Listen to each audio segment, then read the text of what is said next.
Bismillahirrahmanirrahim. Assalamualaikum warahmatullahi wabarakatuh. Sahabat seiman, Alhamdulillah hari ini kita sampai kepada siri yang ke-35.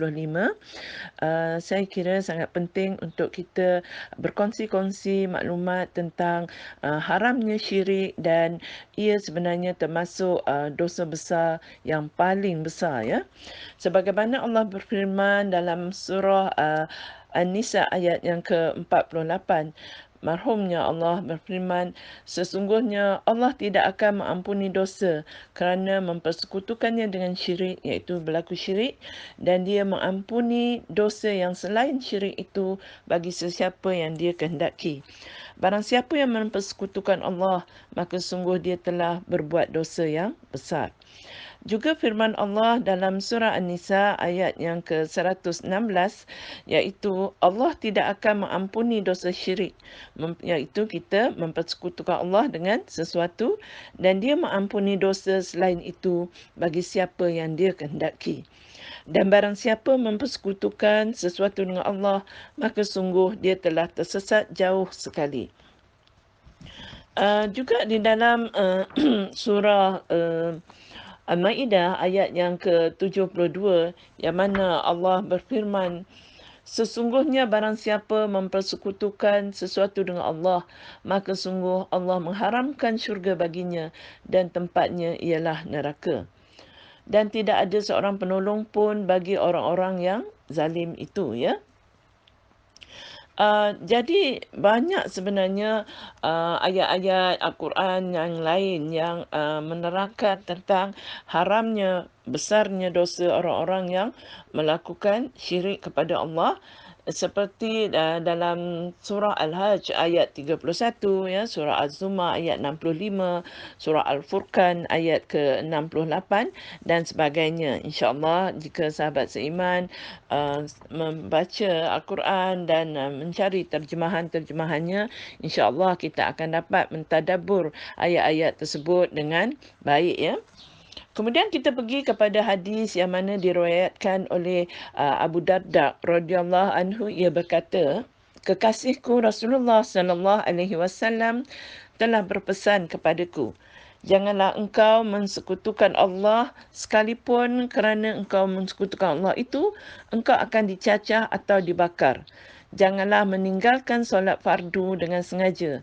Barang siapa meninggalkannya dengan sengaja, maka ia telah terlepas dari perlindungan Allah.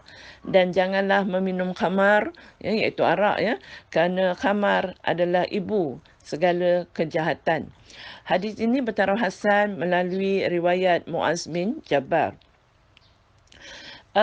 Dan masih banyak lagi, ya, hadis-hadis lainnya dalam bab ini.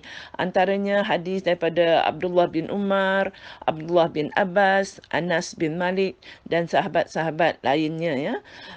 Jadi apa yang kita dapat katakan di sini bukan hanya Al-Quran, daripada ayat-ayat Al-Quran, tetapi juga hadis-hadis banyak menerangkan tentang besarnya dosa seseorang yang berlaku syirik kepada Allah, ya. Sebagaimana yang kita telah kongsikan semalam tentang bahayanya murtad, yang mana sekarang ini kita harus berhati-hati, ya, di dalam dunia globalnya, dan begitu juga dalam khususnya dalam Malaysia sendiri. Memang ada dakwah-dakwah yang dilakukan oleh sama ada tangan-tangan gaib ataupun sudah berani secara terang-terangan, cuma mungkin kita yang tidak tahu bahawa usaha-usaha mereka untuk memurtadkan umat-umat Islam di Malaysia ini makin giat diperlakukan, dan percayalah mereka orang-orang kafir ini tidak pernah berhenti daripada untuk menjadikan kita kembali kepada kafir, sebagaimana yang telah dinasihatkan oleh Nabi. Nabi memperingatkan kita bahawa orang-orang kafir ini tidak pernah berhenti untuk memerangi kita dan menjadikan kita kembali kufur, ya. Di dalam Al-Quran surah Al-Baqarah ayat 217 juga Allah berfirman, yang mana Allah mengatakan, barang siapa murtad di antara kamu dari agamanya, lalu dia mati dalam kekafiran, maka mereka itu sia-sia amalnya di dunia dan di akhirat, dan mereka itulah penghuni neraka, mereka kekal di dalamnya. Juga firman Allah dalam surah Al-Maidah ayat yang kelima, Allah mengatakan, barang siapa kafir setelah beriman, maka sungguh sia-sia amal mereka dan di akhirat dia termasuk orang-orang yang rugi. Sungguh banyak ya ayat yang semakna dengan ini, seperti dalam surah Muhammad ayat ke-34, surah An'am ayat ke-88, surah Al-Araf ayat 147, surah At-Taubah ayat ke-17 dan banyak lagi, insya-Allah seperti mana yang saya katakan. Silalah sahabat seiman membuka buku-buku tafsir yang muktabar ya untuk mendapatkan apakah huraian secara mendalam ayat-ayat yang telah saya katakan tadi ya, berkenaan dengan ancaman Allah terhadap bahayanya kita sekiranya kita terjebak dalam perkara-perkara yang membawa kita berlaku syirik kepada Allah, akhirnya apatah lagi sehingga kita murtad daripada agama Islam ini ya. Apakah kesimpulan yang dapat kita ambil adalah daripada bab yang kita bincangkan ini, iaitu barang siapa mati dalam keadaan kafir, musyrik atau murtad, maka seluruh amal-amal ibadahnya tidak sah ya, seperti sedekah, silaturahim, memelihara hak tetangga dan amal lainnya, semuanya terhapus ya. Yang mana ancaman yang Allah berikan sangat keras, iaitu Allah mengharamkan syurga ke atas sesiapa yang melakukan itu dan ia akan kekal di neraka dan seluruh amal perbuatan baiknya terhapus dan menjadi sia-sia ya. Waliyazubillah min zalik. Hanya kepada Allah kita memohon hidayah agar kita dijauhi dan dilindungi dari berlaku syirik kepadanya, dan kita mohon agar Allah menganugerahkan kita dengan husnul khatimah. Semoga bermanfaat.